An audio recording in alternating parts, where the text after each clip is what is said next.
Skuanakwe, and I want the grandmother of my language teacher to make sure to tell her that I used one of my lessons. Thank you. She is a junior high school student, and she comes and teaches me after school. And so I'm trying very hard to learn. She's a very good teacher. I will say it was much easier to be first when you had no clue that you were. It was a couple of decades before somebody told me, and I'm glad I didn't know, because that would have made me really nervous. I went to law school because a bunch of old Indian ladies nagged me, and I couldn't figure a way out of it.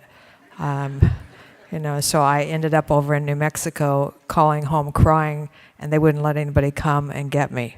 And I didn't know how to get home. So I don't know that that's really how you want to do it. But that's the advantage of no Facebook, no tweet, no whatever. And now here we are. So the thing that's important about all that, to a certain extent, and about the people that you see up here, is that we have always, in all of our nations, had women warriors, and we always will. And what you see up here is not people who were the first of this or that or whatever. What you see is our value system being translated into today's way of being. These are the warriors. They came in as warriors. They would have come in as warriors. And their firsts are based on their legacy and how they came to be here.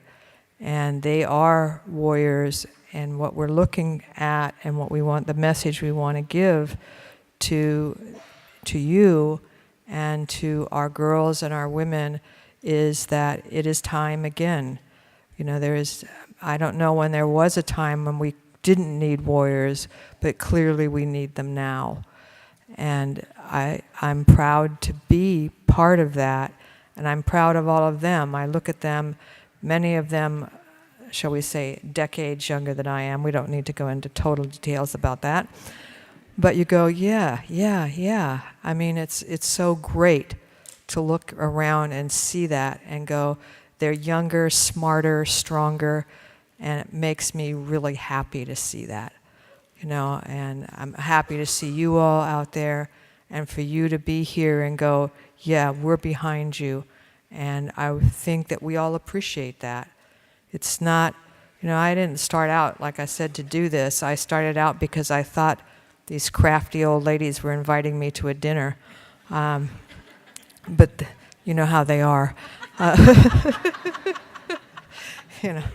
I did get my dinner, but I paid a price for it, let me just say. And that, but in the end, I went, yeah, this is what I'm supposed to do, because in fact, I don't know that I really know how to do anything else. I was a horrible student, so the thing I can do really well is read, and that translates well into the career that I've had. So I appreciate that, and I appreciate their wisdom, because they were way smarter than I was, and I had no clue that I'd be any good at this. I had heard of lawyers, and I had watched Perry Mason a couple of times, but that was about it, and that's really not much of a career prep if you look at it.